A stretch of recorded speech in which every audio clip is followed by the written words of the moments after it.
हमारे बीच मोहम्मद कौसर हसन मजीदी साहब हैं और आप मुस्लिम स्कॉलर हैं, हक और हुकूक की बात करते हैं, धर्म के लिए काम करते हैं। और क्योंकि आप मुस्लिम स्कॉलर हैं इसलिए आप इंटेलेक्चुअल हैं, ज्ञानवान हैं। तो मोहम्मद कौसर हसन साहब, आपके माध्यम से मैं अपने पैनल को और अपनी स्वदेश न्यूज के दर्शकों को ये बताना चाहता हूं, आप बताएं कि आखिर दिक्कत क्या है, परेशानी क्या है अगर वक्फ बोर्ड संशोधन बिल अगर आता है तो। धन्यवाद। चर्चा की शुरुआत में सबसे पहले मुझे अवसर देने के लिए जी, मैं इस पैनल में मौजूद सभी लोगों का अभिवादन करता हूं और रमजान मुबारक की और आने वाली ईद की और तमाम हिंदुस्तानी त्योहारों की मुबारकबाद पेश करता हूं।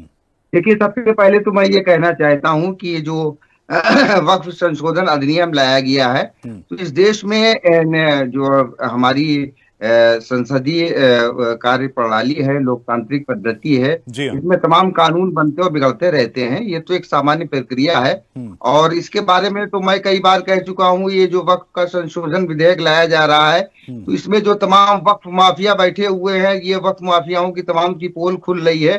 इस वजह से ये बौखलाए हुए हैं और इन सब चीजों की इसको का अपना ये जो हथकंडे अपना रहे हैं, जिससे मुस्लिम समाज को बदनाम करने की कोशिश की जा रही है। जिस तरीके से ये काली पट्टी बांध करके इन्होंने की नमाज का जुमे वाले दिन का मिसयूज किया, समुदाय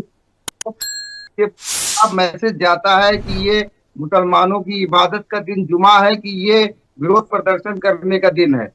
वो लोग हैं जो जितना वैचारिक उत्तराधिकारी हैं और तो अहले सुन्नत वल जमात पूरी तरीके से खारिज करता है। ये देवबंदी वहाबी विचारधारा के लोग हैं, इनको सारा मुसलमान नहीं कहा जा सकता। चलिए ठीक है, सारे मुसलमान ठीक है। आपने मेरे डिबेट का पूरा टर्न ही मोड़ दिया। आपने तो बड़े हिंदुस्तानी और हिंदुस्तानी दिल जैसी बात कर दी। आप तो एक भारतवंशी की तरह बात कर रहे हैं। ये मेरी पूरी बात हो जाने दीजिए प्लीज। मेरी पूरी बात होनी चाहिए। ठीक है। और मैं इस माध्यम से देश के मुसलमानों को भी एक संदेश देना चाहता हूँ कि वो लोग हैं जो वैचारिक उत्तराधिकारी हैं, देवबंदी वहाबी विचारधारा के लोग हैं। इसी विचारधारा का तालिबान है, इसी विचारधारा का अलकायदा है।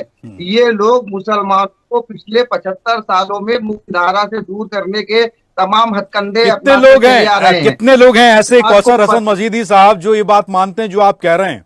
कितने ऐसे लोग हिंदुस्तान में? मुट्ठी भर लोग हैं। आज आपने अंदाजा लगा लिया होगा कि इनकी कितनी तादाद है, कि कितने लोग हैं। इनकी कोई तादाद नहीं है। ये सिर्फ और सिर्फ इन लोगों ने शाहबानों से लेकर के आज तक सिर्फ और सिर्फ मुसलमानों को गुमराह करने का काम किया है। इनकी कोई हैसियत नहीं। इनके पूरे हिंदुस्तान में 10-12-15 विधायक भी नहीं। मैं लौटता हूं आपके पास। अब इस कनेक्ट हो चुके हैं मजीदी साहब। ये जो अभी प्रबल प्रताप शाही कह रहे थे और मैंने बात आपसे शुरू की थी, प्रबल प्रताप जी ने कह दिया कि ये तो मोदी जी की पूरी साजिश है और तमाम प्राइम लोकेशन की जमीन है वक्फ बोर्ड की, जिसे अडानी और अंबानी को बेचा जाना है। अब देखिए, ये जो उनका आरोप है, अब उसमें क्या सच्चाई है तो वही बता सकते हैं। लेकिन मैं तो इतना जानता हूं कि हमारे देश में चुनी हुई सरकारें काम करती हैं। सरकारें आती रहती हैं और सरकारें जाती रहती हैं। तो आज मिसाल के तौर पे कोई बेच रहा है तो ऐसा तो है नहीं कि वो उसने मतलब कोई वो हमेशा के लिए सरकार बना ली हो। अरे सरकार बदलेगी तो सच्चाई सामने आ जाएगी। लेकिन देखिए, जिस तरह से ये राजनीति की जा रही है, और राजनीति अभी एक सवाल आया था, गांधीवादी देश में हम गांधी जी के देश में रहते हैं।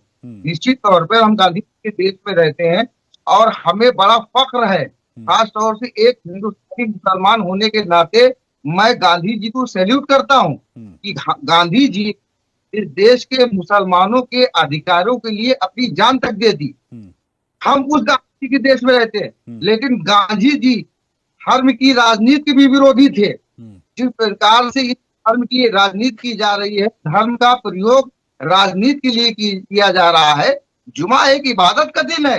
अरे विरोध करना है तो कोई और दिन तक तलाश कर लिया जाए ना। आप जो है शनिवार बना लीजिए, इस बार बना लीजिए। तो ये क्या ये इसलिए तो नहीं था क्योंकि जुमे के दिन सारे लोग इकट्ठा हो जाते हैं, समूह बड़ा होता है, भीड़ जुटाना यही बात है। जिन लोग मिल जाते हैं तो उनको फ्री में बरगलाया जा सकता है।